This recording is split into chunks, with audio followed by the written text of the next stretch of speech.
oyo wana balobaka ezali likambo ya lokuta bato baza kosangisa mbongo te famille na famille ezwaki initiative nango biso na nzili ezwaki mwa facilité mpo bavie baka liboso mingi bazalaki bato na ba Air Congo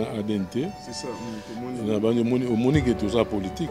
Mais le tourment n'angile comme un phénomène kuluna angile comme un ban 13 ban 9 bayo kana angile comme un trouble wana kaka question ya volonté ndenge tozoloba biso bana angile soki toze sika moko tosalaka makambo ya minene pourquoi papa bandaka angile so kope banana njili ndenge nika bana njili bakinde bile boye baka secret ni no bana njili ozo kinde le pote bile bon na aéroport ya njili ti aéroport ya problème de secret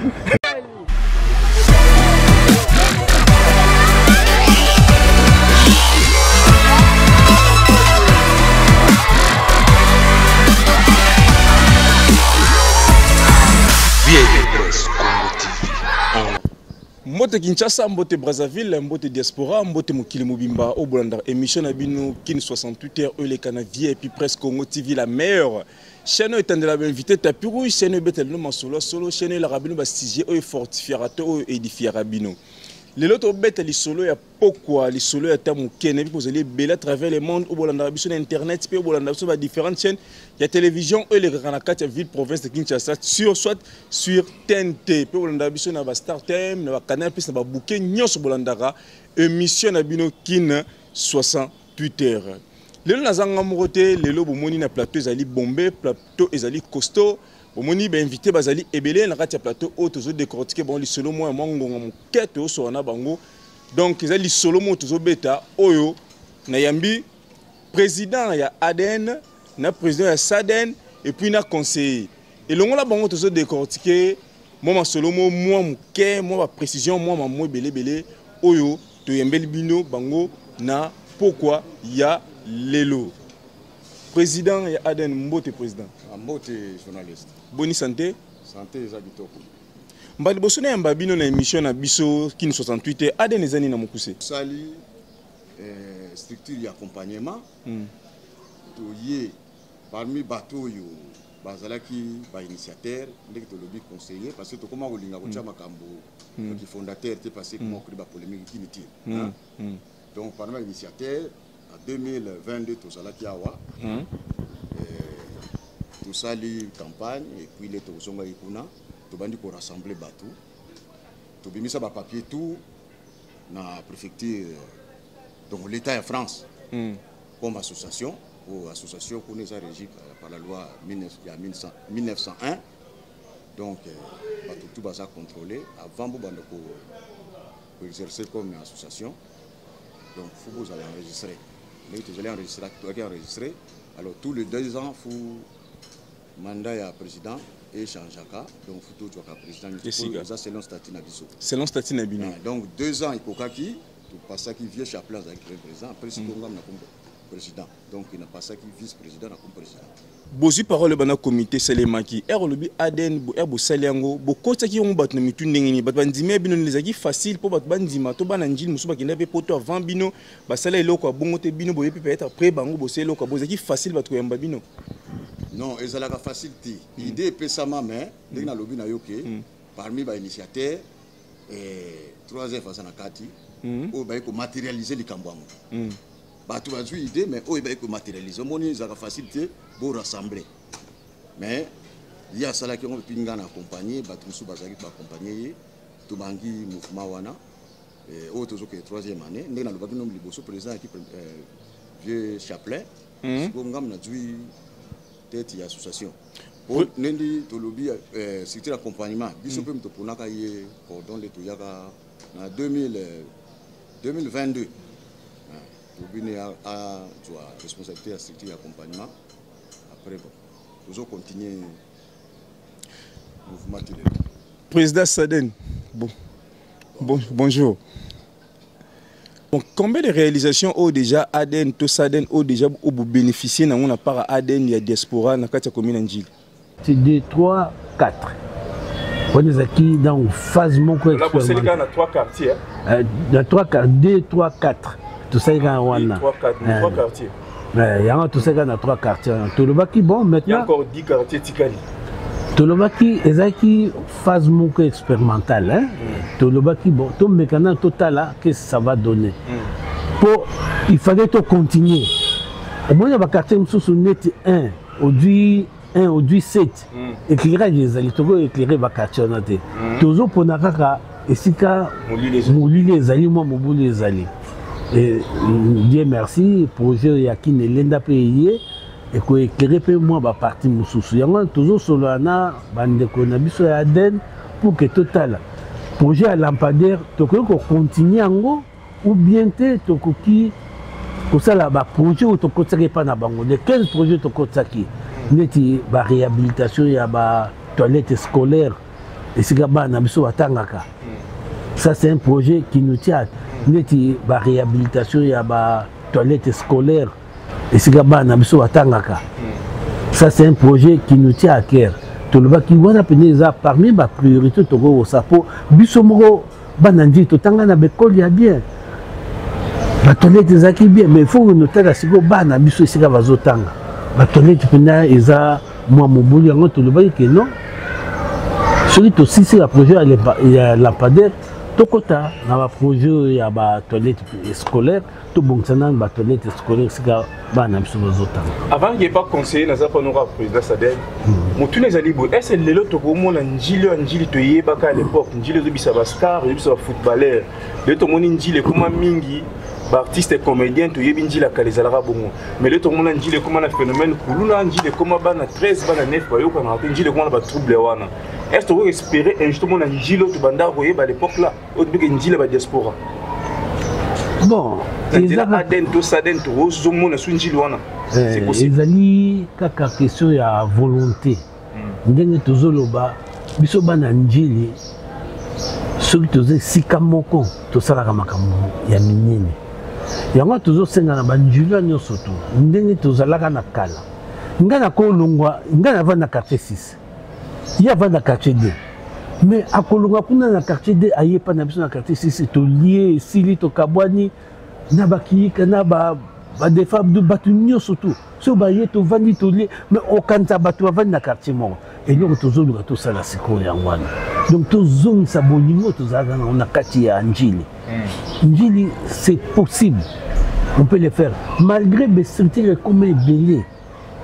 Oyoka oyo bayoka na katena oyo o bayoka na katena oyo mais biso tozo luka siko tout ça bana nyuso te sika mongo et c'est comme ça na te ko sa présent tozo ko préparer eloko moko to sala ezali conférence moko qui va réunir pratiquement les structures nyuso ezana njili et to benga pena bateau ya njili o bazana libanda ba commune mususu ils vont venir to luka totala ndenge toko développer commune na biso et sans oublier que ba projet to peut ça et ça va projet de développement ya commune mais toko ça là partout le moyen to réunir batona ba ancien njili totala ndenge ni toko ko bongsa njili na biso to longana no ba animosité eza na kati na biso eza ngo na tina mongo te biso ba papa na biso ndenge bazaka na njili au moins papa nanda kuna bino balambité mais aké yo moi no ke kuno ke au lit y a pas de problème les mususu au monde kuna balambi baju biloko donc biloko zoya ba papa bazuli esika moko il y avait pas de problème mais siko on ne peut pas le faire mais biso tozolinga siko tozonsa bolingona tozaki nango à travers Aden biso tozana structure d'accompagnement. Il faut tout nous tous les sikamoko ndenge tozaka na comité vraiment nous avons un comité dynamique bana nyo surtout ya ba quartier wana nyo surtout bazali na kata comité na biso tozali na comité directeur tozali na ba biso moto benga bon ba représenter ba quartier bazali na kata structure chaque quartier mutu moko azali membre ya quartier azali na kata structure dans chaque quartier biso moto benga bango loka ba sénateur tu dois 2 sages dans chaque quartier bazana na kati ya comité maintenant tu as ko élargir tu dois ba chef ya ba quartier bazo kota na kati ya comité voilà ndenge toujours na tout ça là bon tout ça là pe On ne peut pas dire les statuts, hein. Les alliés post-description. Il y a un comité, fonctionnement, il y a donc job description. Et puis les alliés pena réunion tout ça là réunion tout bien ça va surtout bailler tout ça là na code de bonne conduite hein tout ça nango to éviter awa boy okoko ko bebisate. Et en plus de ça bourgmestre il y a commune Anjili azali membre d'honneur membre d'honneur il y a Saden. Donc ce qui problème ezali d'abord tokenena to solo naie après bongo to bongisi ndenge trouver ko sala. Merci président. Conseil n'est pas na yo. Tu lundi à président ya ADN président Saden ndenge balobi. Bana njili obo hotel la biso na diaspora njili na obazali awa bazela nini pona ADN na Saden. Déjà les deux présidents balobi même parole. Dans les camarades parce que oyo balobi sont le bien comme monotonie. Ngazo lancé appel bana nyonso ya njili pa bozali na mokili boyo kambela toza kolobela bino njili eza ya mutu nyonso. Donc il est au sengi bino to cha ba rib na ba plateforme na biso de tout to cheka yango comme ça. Ezaloza pas na coin sozali parce que on so baroya to ko za place mo c'est impossible. Mais chaque fin du mois ce que vous cotisez au moins nous te cotisera 10 € par mois et au salaire bien. Parce que moi na ba msusu bon tous la peine à bonne foi parce que ça mauvaise foi ko kamakambo te. Donc na coin tout aux allem to ko trabanganda mona ou 600 €, 200 €, c'est rien. Vous comprenez? Chaque mois tu relevé na banane na biso et puis tu chaka donc bocha bambo bocha 10 €, ce qui peut coûter plus, ce qui peut au salaire une année, ce qui peut au salaire ba mois net ngaza boy na loba na chaka une année pour ça tranquille. Bon au pas mona coûter 10 ou mona coûter 20 30 ça mais essentiel à la règle. Donc au tout na ngaloba les deux présents ba lobi yango c'est pas la peine tout qui na ba banzela milai. Président Natuna Mutuna Moro Boyne ba te chose solo na profiter na zubi ba natif ba Njili obo diriger structure Njili. Na yo kaka era za mwa mukebi ke à l'époque na Njili bo l'autre qui était na ba poto bo samsa mbong na ba veni. Ni président Saden naturel Saden naturel ba a bolingo za ka alungi na demu ka lete ba ngole na 46 za pe solo comment parce que yeke de père te ba oyo wana balobaka ezali likambo lokuta bato bazosangisa mbongo te famille na famille ezwaki initiative nango biso na Njili ezwaki mwa facilité mpo bavie oyo baka liboso mingi bazalaki bato na Air Congo mingi bayibai makambo kope yango moni ke bana Njili babima ebele po kope mpenza bandaka na Njili so kope bana na Njili ndenge nika bana Njili bakende ebele boyebaka secret nino bana Njili ozokende lepote ebele bon na aéroport ya na Njili tu aéroport a un problème de secret. Secret, c'est la gagne. Secret quand c'est pas oyebi neti auto zona conseiller na biso mama o mfumu ma mfumu balubai na mobutu fo abimisa batebele na Njili vie mawa za conseiller na kati ya association ya diaspora abozana oui baza ebele na kati wana basali ba makambo ya kubimisa batu mingi basala na Air Congo tout ça bazalaki le misu makasi bamonaki loin bamsu lengi bazaki diba bana Njili bamonaki loin parce que moi na Njili moni ba commune mingi bazo dépendre ba parents bana Njili bazaki ba débrouillard vous comprenez pour batu bakeme ba braza ba nini malgré bana Njili pe batangi mingi pour batu mso kansaka bana Njili bazaki kaka ba delinquant bale ou bien ba théâtre bien ti soko kondaki na campus ngi tsazo mwa banjilo bazalaki ba université tout to kina na Kinshasa banjilo bazalaki belé et puis soko tali pe ba cadre ba société belé banjilo bazali en dehors de ça tout le monde a dit moi avant pour les années 60 17 années 80 banjilo batondi na poto donc or batu musu bazo ya na ba 2000 batu bakomokeni ba commune musu ya 2000 là on biso la Njili sito mona ngokala na Tongo.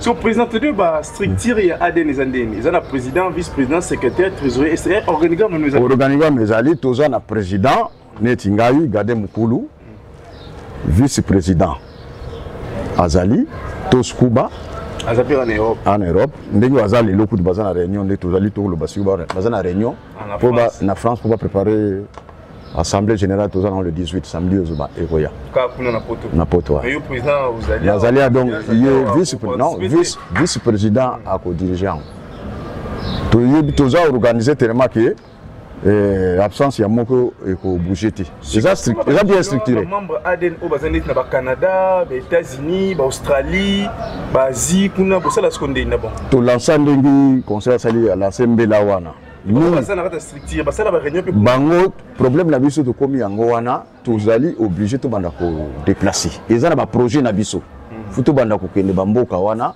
po to banda ko sala la cellule moko boye chaque mois et belé à danger Australie ba Nouvelle-Zélande bozali et belé à danger donc neti mboka les bosso to linga ko to zana ko posa to keneza Allemagne pour moto aza déjà prêt à yamba biso après to kende Suisse ainsi de suite après musco libandé Europe oui c'est Moussa les amakasi Moussa danger mais to zana ba membre na déjà les États-Unis pour na zana on est dans les na contre compte il y a ADN parce que ça a une application déjà donc mututu ça la virement na mona ba tous aux États-Unis ba tout ça ba virement so président message nous peut ça pour na bana ADN ya mokili mobimba parce que ba hôtel émission pe internet na bana ADN nous surtout bana njili o ya mokili tozo senga ba rejoindre biso puis c'est l'ensemble là na banda kala un moment ils allaient na moi ba donc groupe nous ça na moi ba trouble nango bato musu bazaki décourager ba moni kitamu susu makamelo tamba su bien te ba yebaki présidente tsonani et puis comité donc nde tozali à sikoyo ezali na moi matata te mais moi ba désordre kaka salaki yango siko to lobi ke to tia penza tout na ligne donc tout eza na rai sikoyo président sikangai to sali comité toza prochainement le to koloba to tanga comité nyo surtout pour les autres lignes to loba mingi te donc to loba muke la conseil Azali coordonne abiso ou yaza représentant ya Saden awana Kinshasa tolobi muke mais tolobi mingi mbala simande to kutanga moko na kombo na rôle na yazo sala et comment parti politique un jour te toza ko na bulu wana te banda ba boya mon vieux le président bo voter biso zali à politique biso kutu idée wana ça on a voté numéro 20 toza bon c'est l'anjili to linyango te po biso za bénévolat to sali sa denjili bo c'est l'anjili bon et monsieur Sili je sais pas quand c'est sur c'est le moment muké cordon actif pour ceux qui sont président et monsieur Sili non mais là tout est dit toza à politique yango no monike nga sali émission na nga moko na sanksi makambo na nga na ADNT c'est ça na bande moni que tout ça politique parce que na lobby ya ngai et puis to lobby ya ADN donc to ko sanksi ADNT na makambo na ngai donc nazo pesa confiance na comité ya Sika bon awa déjà problématique parce que président Michaud Bandaka la azo marché bien na bandinga na ye. Bon, Banda va changer le comité à Sika, mais je crois que dans le bon moment, parce que garder avec le vice-président, avec le président de l'AIG, a été le mécanisme mieux. Je crois que Ngaïmbela Nangaka, le Tcha,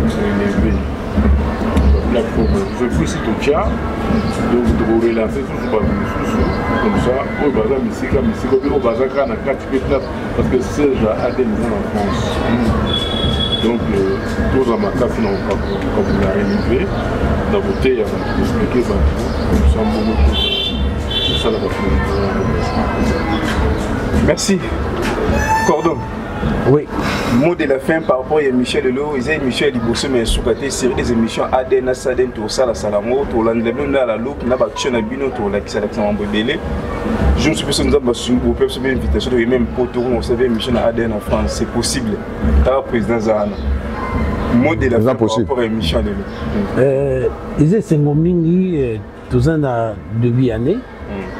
Na tombeli, bande connu sur ADN.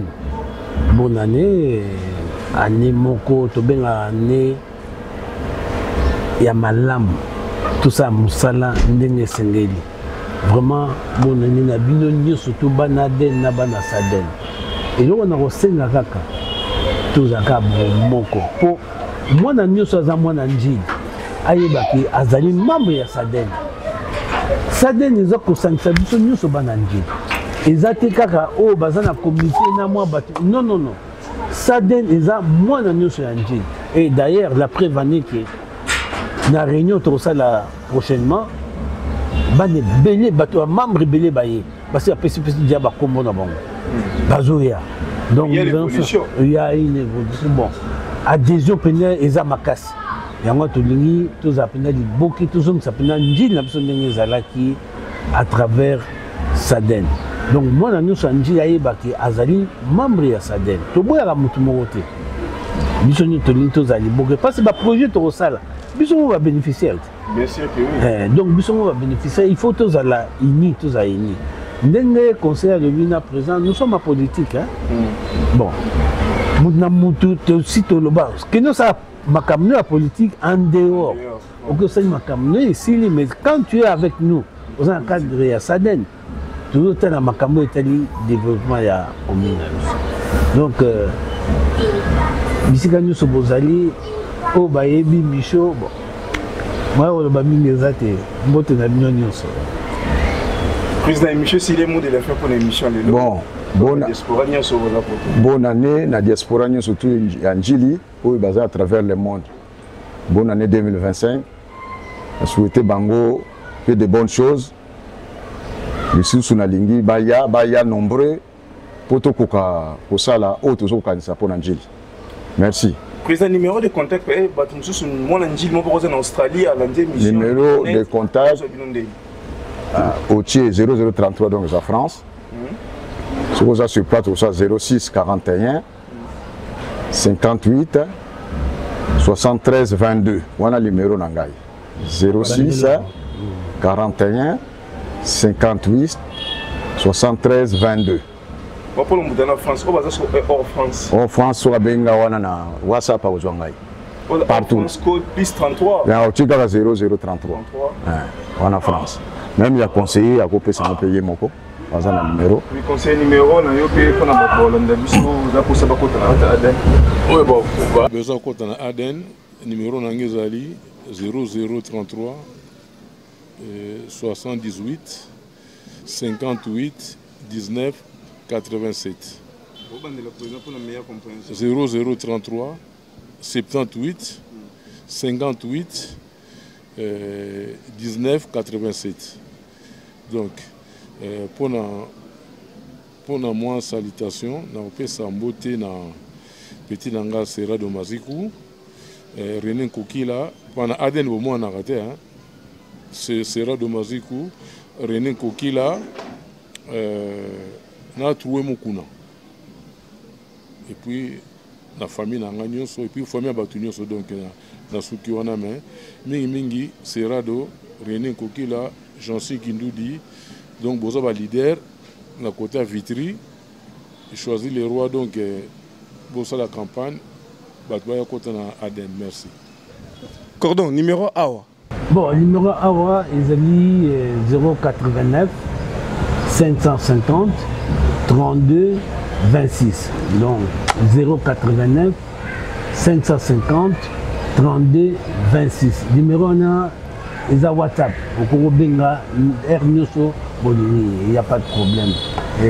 Mbote na comité, un comité très dynamique. Oui, à SADN. Mbote na Nyoso, na ba membre Nyoso. Merci. Ça fait Mbote na comité ADN. Mbote na comité ADN. Président comité ADN. Comité ADN ya sikoyo. Mbote na Nyoso. Tosaka musale sika moko ndenge tozana présent gade mukulo tozobongisa makambo réunion tosala prochainement bakozala yena secrétaire John bakoya et après tota nini toyamba bango membre ni surtout ya den sokaye toyamba kay. Merci beaucoup. Merci. C'est bon, c'est bon. Merci ben nous à travers le monde émission na biso Sili toyamba ki oki ba responsable à Aden na SADN oyo bazali ba représentant ya ba natif ya Njili boyebi njili ya commune monene commune kenda sango bokine to baya to yambi bango de tuni ba question sur les première partie émission série des émissions na ba action na bango et belé to la sabino bande ko nyoso bolandi biso à travers le monde. Vraiment merci de venir sur Bobeng Arabiso, aux États-Unis, au Canada, en Suisse, en Finlande, partout en Islande, au Bobeng Arabiso. Peu de émission, au Banjilon, sur les partout, au numéro Ezali, au responsable, au PSI, au numéro na bango, pour contacter, pour communiquer, pour nous contact, na bango pour la évolution de la commune. Merci de la diaspora, nous sommes peu nombreux, qui n'a pas essayé à maman Nyo sur Château Rouge Mbote, peu à maman Nyo sur la PSI à Belgique, na Bruxelles, à Matungé, peu n'a pas essayé nombreux de Bélé, de Koutanim Balasima, ce qui nous a besoin. Bye.